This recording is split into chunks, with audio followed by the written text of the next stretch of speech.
La masacre de Ezeiza no es importante solamente por el hecho simbólico de reflejar la profundidad de los conflictos al interior del peronismo, sino que también marca el final de Cámpora. Pocos días después de este episodio, Cámpora se va a reunir con Perón ya en Argentina y van a acordar el fin del gobierno de camporista y el llamado a elecciones. El argumento es que Cámpora había sido candidato solamente por el hecho de que Perón no se podía presentar, pero ahora que Cámpora es presidente, va a anular la imposibilidad de Perón de presentarse a las elecciones, es decir, va a permitir que se presente Perón como candidato presidencial, y por lo tanto renunciará para que se pueda llamar a elecciones. El 13 de julio, es decir, pocas semanas después del episodio de Ezeiza, Cámpora renuncia también su vicepresidente, Solano Lima, y por lo tanto asumirá Raúl Lastiri. Raúl Lastiri era el presidente de la Cámara de Diputados, es a quien le correspondía asumir por el orden de sucesión. Pero lo interesante para nosotros es que es alguien que está ubicado en la derecha peronista. De hecho, familiarmente ese lazo se ve muy claro. Era el yerno de José López Rega, de quien hemos hablado recién. Con la asunción de Lastiri empieza entonces formalmente el giro a la derecha dentro del peronismo. Si con Cámpora se dio una inclinación más hacia la izquierda, con Lastiri y de aquí hasta el final de este periodo tenemos un giro cada vez más hacia la derecha. Como dijimos recién, Lastiri va a llamar a elecciones, van a estar fijadas para el 23 de septiembre, y en esas elecciones se podrá presentar, como decíamos recién, todo tipo de candidato, incluyendo a Perón. Pero ahora, el mismo problema que se le había presentado a Perón cuando tenía que acordar una fórmula de equilibrio entre izquierda y derecha peronista, se le va a presentar a la hora de buscar un candidato o candidata que lo acompañe como vicepresidente. ¿Y por qué el problema? Porque, como decíamos, si ubica en ese cargo una figura muy vinculada a la izquierda, eso va a generar problemas con la derecha y viceversa. Va a haber un intento de buscar una fórmula de unidad nacional con la candidatura de Ricardo Balbín, el líder radical, como vicepresidente de Perón.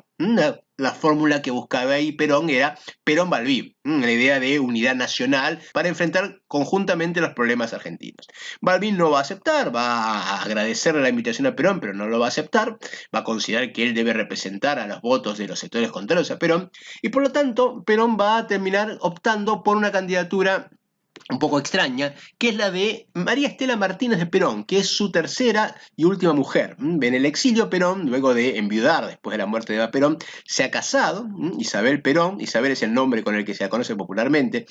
María Estela Martínez de Perón, conocida como Isabel, ha sido una figura que ha tenido vinculación con Perón políticamente, ha sido enviada en varias ocasiones durante el exilio de Perón. Isabel ha venido a Argentina como enviada de Perón y ahora la elige como candidata a vicepresidente.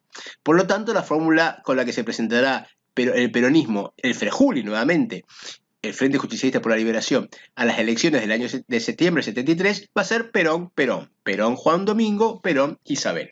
Las elecciones se van a producir, como decíamos, el 23 de septiembre y en ellas se va a dar el esperado y esperable triunfo de Perón por un número mucho mayor que el de Cámpora. Fíjense, el número es contundente, un 62% de los votos va a obtener Perón en estas elecciones, más todavía que las elecciones anteriores. Balbín va a mantener su porcentaje anterior del 25%. Ahora, como ven, en ese 62%, que es un número enorme como para obtener estabilidad y solidez política, para obtener legitimidad popular, ahí, detrás de ese 62%, hay tanto votos de la izquierda como de la derecha peronista. Es decir, hay votos de gente que quiere que Perón haga la revolución en Argentina y se transforme en una especie de Fidel Castro o de líder socialista, y hay votos de sectores que más bien consideran que Perón debe ser un líder nacionalista conservador y ponerle límites a esa izquierda peronista que no consideran legítima. Un episodio muy significativo aquí ocurrirá al día siguiente de las elecciones. El líder de la CGT, José Ignacio Rucci, es asesinado. Es asesinado en su domicilio. Este asesinato, un asesinato claramente político, no es reivindicado por nadie, no ocurre como por ejemplo el asesinato de Aramburu, que ustedes recuerdan en el video anterior, es enseguida reivindicado por el sector Montoneros, pero las sospechas de todos, y particularmente las de Perón, hacen pensar que es una especie de represalia por las muertes que se produjeron en el acto de Ezeiza. Rucci sería entonces, según ellos, muerto por la izquierda peronista, ya que la derecha peronista habría matado a varios de sus compañeros en Ezeiza. Para Perón, la muerte de Rucci es un golpe fuerte, lo considera un ataque directo contra su persona.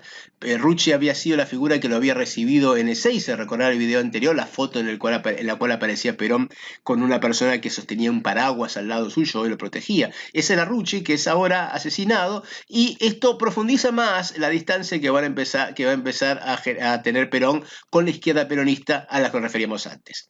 Y ya que hablamos de izquierda, aunque en este lado, aunque ahora no del lado peronista, recuerdan que hemos mencionado que la guerrilla del ERP había llamado una tregua frente a Cámpora. Bueno, ante la renuncia de Cámpora y la presidencia de Lastiri, en otras palabras, ante el giro a la derecha que va a empezar a tomar el peronismo, el ERP va a llamar al fin de la tregua y va a empezar nuevamente a tomar acciones armadas. En agosto, ya antes de las elecciones, va a ser un primer acto importante, y esto va a dar lugar a una condena pública de Perón. Perón va a considerar que este tipo de episodios en democracia no corresponden, lo va a considerar un delito, y va a pedir que el gobierno lo reprima fuertemente, aunque aclarando que la represión debe estar en manos de la policía y no del ejército, y no de las Fuerzas Armadas.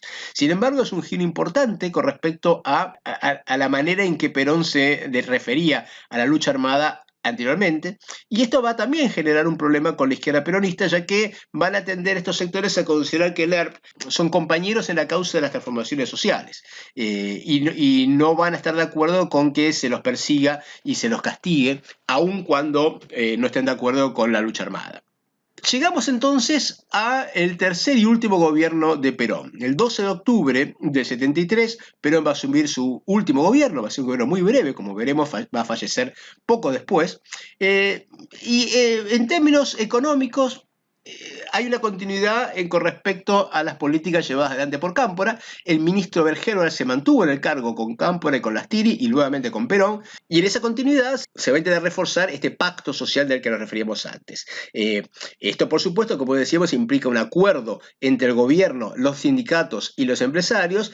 En el caso de los sindicatos hablamos de la CGT, es decir, del ala más de derecha, de la derecha peronista, y en el lado de la empresa, Perón va a buscar siempre la cercanía con las empresas de capital nacional, es decir, no otras nacionales, ¿no? La CGE, la Confederación General Económica, va a ser la entidad que agrupe a estos empresarios argentinos.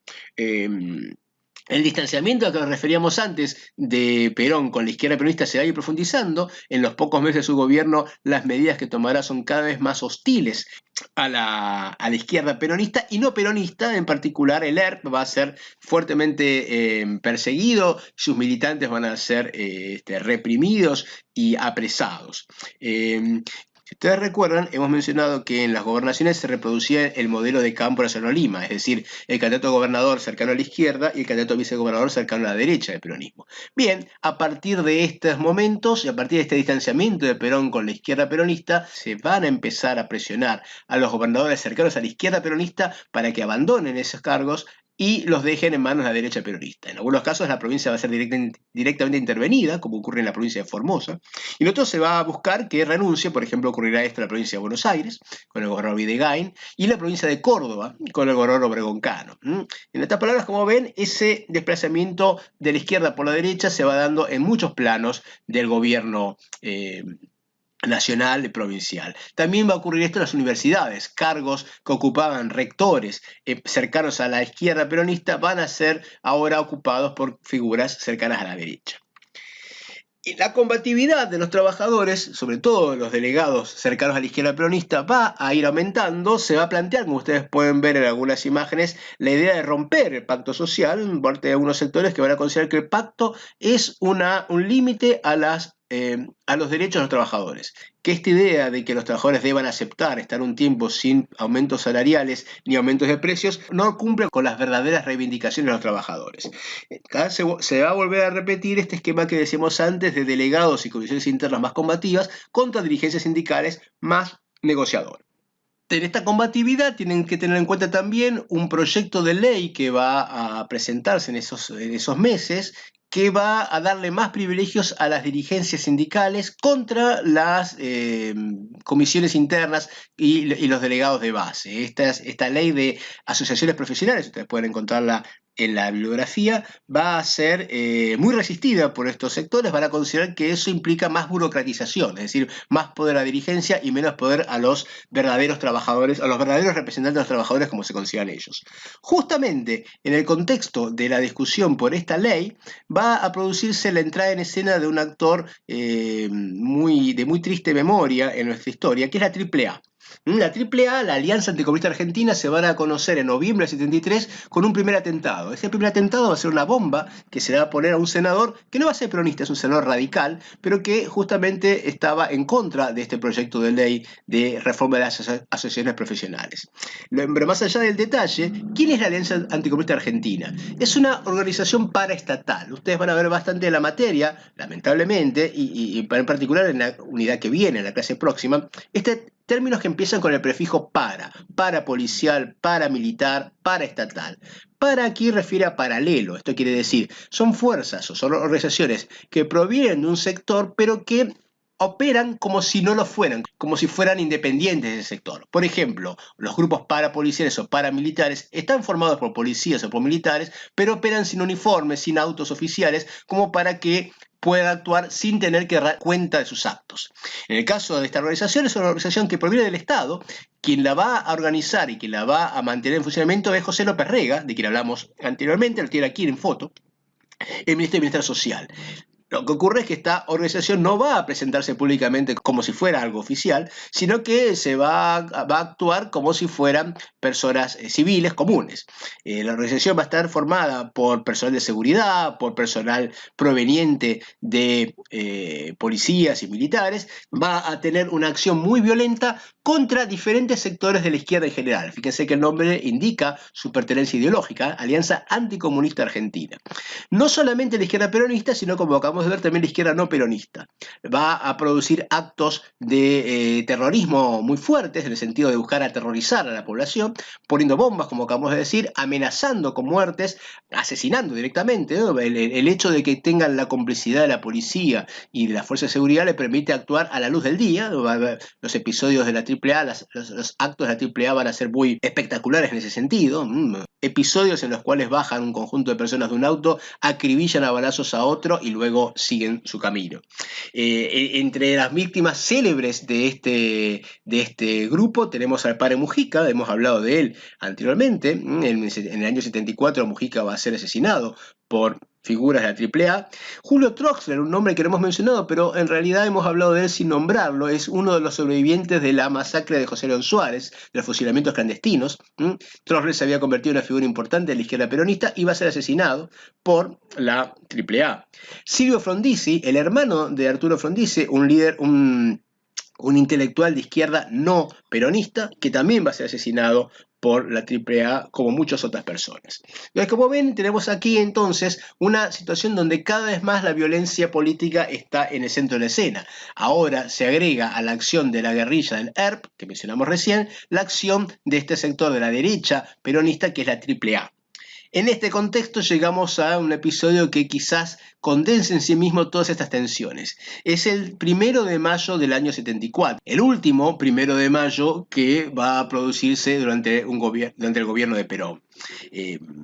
Pues ustedes recuerdan, el 1 de mayo, el Día del Trabajador, es una fecha en la cual históricamente Perón se dirigía a la base social de su movimiento en actos públicos, con discursos. Este 1 de mayo se va a dar en un contexto, como estamos viendo, de profunda conflictividad interna, donde un sector del peronismo y otro sector del peronismo se han enfrentado abiertamente, como en el caso de Seiza, donde han habido muertos de un lado y del otro, asesinatos de un lado y del otro, donde se ha dado una legislación del gobierno peronista cada vez más hostil a las ideas de izquierda, como hemos mencionado, la represión de las actividades de diferentes sectores, el desplazamiento de figuras vinculadas con la izquierda peronista, y donde cada vez más el gobierno de Perón se ha tendido a acercar a una de las dos patas, ¿no? Si hemos dicho que al principio que Perón intentaba optar por algunos de los sectores y buscar ponerse por encima de ellos, en los últimos meses vemos que Perón está cada vez más cercano al ala sindical, al ala de la CGT, es decir, a la derecha.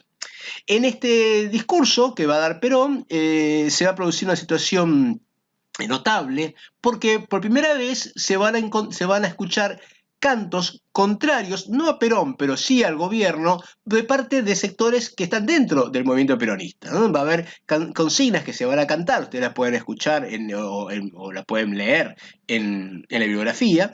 Esto es porque el acto va a estar organizado por la CGT, es el 1 de mayo, pero van a concurrir también sectores vinculados con la izquierda peronista, ¿no? La plaza va a estar de alguna manera dividida. Los sectores más cercanos a la Casa Rosada, desde la cual habla Perón, van a ser los que tienen que ver con las organizaciones sindicales. Ustedes pueden ver las banderas que están formadas por la CGT y los sindicatos que forman parte de ella. Pero en la parte de atrás de la plaza, una parte muy considerable de la Plaza de Mayo, va a estar formada por las organizaciones vinculadas con la izquierda peronista. Ustedes pueden ver, por ejemplo, fotos ahí abajo donde aparece el nombre de la agrupación Montoneros. En ese contexto entonces se va a dar un diálogo interesante, donde se va a dar la situación notable de este enfrentamiento discursivo al que nos referíamos antes, ¿no? Perón va a decir algo y de otro lado se le va a contestar.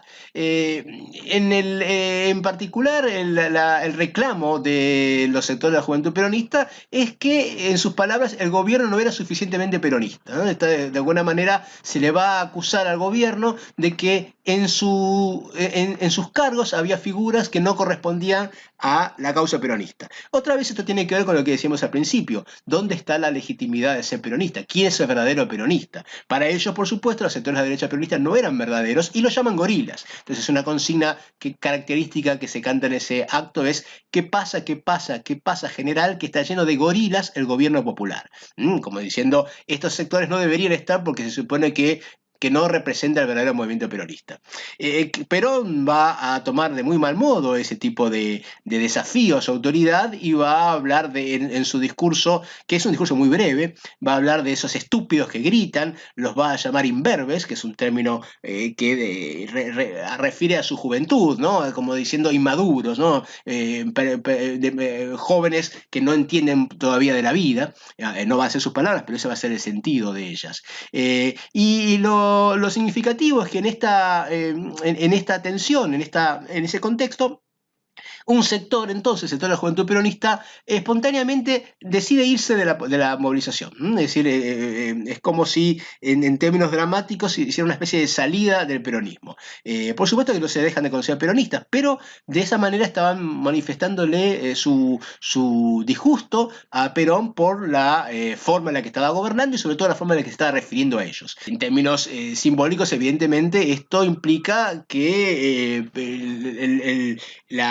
en la decisión entre los dos sectores del peronismo, Perón ha terminado por optar por una de las dos partes y la otra parte se ha ido. Es significativo que este episodio ha sido mencionado muchas veces como el día que Perón echó a la izquierda de la plaza, a la izquierda peronista de la plaza, pero en realidad, si ustedes lo ven y lo escuchan y analizan, más bien fue un abandono propio, ¿no? Nadie expulsó, Perón no les dijo váyanse, aunque uno puede tomar las maneras en que se refirió a ellos como una expulsión. Pero lo cierto es que fue una decisión propia de este sector de irse por su cuenta. Entonces pueden ver la foto que hay arriba a la izquierda, donde se ve la Plaza de Mayo casi vacía a partir de esa retirada, que no fue, por otro lado, pacífica. Hubo enfrentamientos, como siempre ocurría entre estos diferentes sectores, ¿no? Hubo lucha, pero sin lamentar tantas víctimas como las anteriores. Este episodio además es significativo porque fue uno de los últimos del gobierno de Perón. 2 meses después, exactamente, 1 de julio del año 74, Perón va a fallecer. Va a ser víctima de una enfermedad pulmonar que le va a dar un infarto. Va a fallecer después de una agonía de pocos días, y va a dejar entonces una situación de profundo dolor en la población, porque más allá de este enfrentamiento verbal, no había duda para izquierda y para derecha peronistas, no había duda de la importancia de la figura de Perón en nuestra historia, y un dolor que no va a ser simplemente afectivo, sino que también va a ser una preocupación, ¿no? En el sentido de qué ocurrirá ahora con el gobierno constitucional. En términos formales, la vicepresidenta, María Estela Martínez de Perón, va a ser quien va a asumir el gobierno, y en los hechos, la figura que va a empezar a ocupar, pero por detrás de la escena, es decir, digamos, moviendo los hilos detrás de la propia presidenta, va a ser José López Rega. En otras palabras, quien que el gobierno va a estar todavía más que antes en manos de la derecha peronista. De esto hablaremos en el próximo video.